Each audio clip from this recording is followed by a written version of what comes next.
Davita wakatambao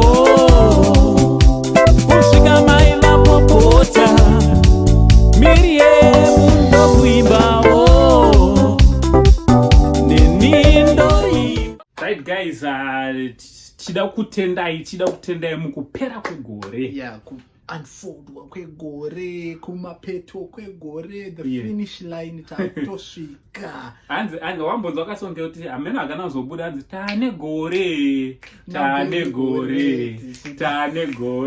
mai mwana tichidanana maka saka munhu wese takuti tane gore panapa tichimhanya chimushini chiche YouTube handiti. Yeah, ichokwadi. But anyway, and if you're new here, please make sure you smash that subscribe button and turn on your notification bell so that whenever we upload a video, you will be notified. As you can see, he's a happy man. Oh, he's always a happy man. But yeah, that's what life is all about. You should be happy. We know we've been going through so many troubles. 2020 has been a terrible year to almost everyone. Right, yeah, as we've already started, that is exactly what we want to talk about, especially the challenges we've been encountering as YouTubers, okay? You know, we've encountered a lot of challenges, especially with all the lockdowns and what you know. Sure. We were running our channels, gossip, celeb gossip channels, okay? Yes, so that is our main niche. So without celebs doing anything, it can be difficult and hard for us as well to be giving you what these celebs will be cooking. Yeah, they are the ones who cook, and we are here to save you what they have cooked.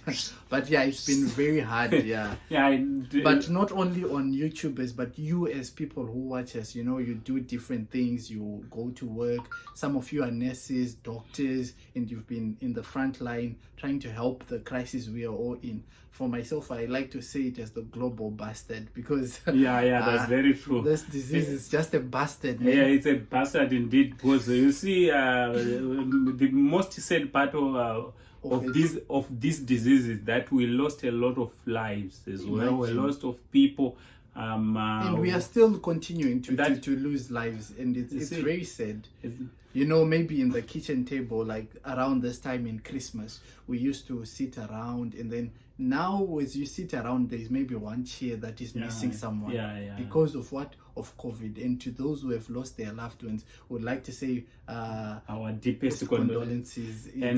It's very unfortunate. Very unfortunate indeed. And also would like to say to all those who lost their lives, may their souls rest in eternal peace. Exactly. Yes. So also we've got we encountered our can I say joys as well? Yeah, of course. Yeah. Our joys, our high moments, our highs and the lows. Yeah. This is the year exact 6 months ago. We started. I joined the YouTube community. Yes. Exactly 6 months ago. And what did he do? He crossed 20,000 subscribers in only 6 months. A feat that I myself couldn't do, which is very good. It's because of you guys also, because he couldn't do it alone. Yes, guys, let's be honest. Much of the credit I give to this man. No. Have been, you know, since the channel was almost less than 1,000, have been too supportive, and I want to tell you the truth. In life, we need friends like this. But we don't need slaps like this. See what this guy is doing. But yeah, he's very happy. But yeah, in life to support, you know, in our highs, in our lows, we need that support, because the following day or mangwana, you never know when you need help from. And though he's giving me credit, but the most credit goes to you guys who watch our videos. That is very true. Without you, we are nothing. We are nothing. Because we might just upload news and then to share and own. But unozwa kuti unetsitsi kumamba matondogara ndichikurowaga nezuro ruoko rwako irui dai waizondrowa hambana akasimba uyu mpana tsana nditsano wangu ka mutsano wangu futi wawa mpana tsana arotofarisa ndofanira dzangu izvi so mukumona. But yeah guys, see that's just how we are. It's just tinongonakirwa. Nakirwa vazukuru. We just want to share zvakadhakwa and spread the positive. Yeah. Do it as well. Kurera kupera yes. Tambura munhu wese, I'm sure everyone angakatasira kuti 2020 guri rangu chiite chakadai tandine maghost ese but akaenda mudondo ese. But not to lose hope anditi because kune rimwe futi gorera takupinda 2021 and mafireworks vazukuru isusoti anze 20 but inonzi 2021 zvokureva kuti 2021 and it vamwe vanoti won vamwe vanoti 1 saka 2021 satotara 2020 akawina but 2021 takuchipinda isusu takupinda mamonya andi mamonya matete anditi so ndoda kuti ndizvitaurire panapa vazukuru. Ndoda kungotenda muzukuru wangu mukuru. Thanks very much for nekumira neSaint TV. Sekuziva kwenyu vazukuru ka your nearest is your dearest. So uyu is my nearest. Tongofamba zvishoma tatu vatesi anditi ndosamuchiona tinotori nechannel ino. So I like this man because nyango ndichienda mudenga ndatomboda kuzvisiya zveYouTube. Ndakambozvisiya akandibata kola zvikanzi iwe kola yandakubata wakabatwa nema-thousands izvezvi. Imagine mese mamuri behind. Support am face. So without this man YouTube ndakakwita. Because zvakambooma along the line pa6 months idzodzo handiti. But ndakadzidzawo zvakawanda. Also takaita mistakes akawanda. Taitora taingoti pane pamwe taingotora zvinhu zvavanhu chingodhura chingobayirirawo. Taitodzidza usingatozoto unorohwa necopyright tikamakuriwe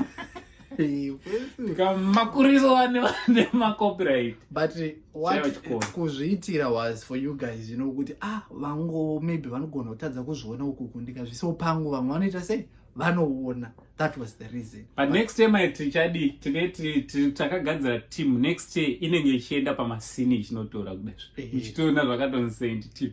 Is it happening? Ichitoona your boy beats. Omana next year ichanakidza. But anyway guys, chimbotudzewo comment section. What are your New Year's resolution? Kuda kuti mutudze tudze futi what challenges did you face besides COVID? What other challenges did you face and what are you planning for 2021 kuti zviite sei zvinakidze? Tell us comment section. Takamirira and vasati vasubscribe futi tatichi subscribe, turn on your notification bell so that when my notification bell kunge pa Christmas. Yes. Kuti aiti mwai pachikakandwa video anitanga kutoti jingle bells jingle. Yeah, so ngatione videos ngaticheye nehama neshamwari anditi tiri kugadzira zvakawanda vazukuru. Sorry nekudisappointa imbichana nekumbodelay tisingaite mavideos but tiri kuda kutraya kuti every week munge muchiwana kudya kwakakwana. Saka patakuti from your boy Beats na the only Zimbabwean uncle besides uncle Yepatin. Tinodeka besides. Aiwa uyo ndianko kwake kune zvizukuru zvidiki zvake. Zvero. Inini weZimbabwe. Mesa murana sekuru muri kwana sekuru. But tukutaura kuti sekuru Zimbabwe. Alright, zvapera from 2021. Soka zvaro president. Anchanzi uncle say ndakunzi sekuru Zimbabwe. Mande mukona. Tatuya ni new challenge sekuru Zimbabwe. Sekuru Zimbabwe and your boy Beats. Chibatatichi much love.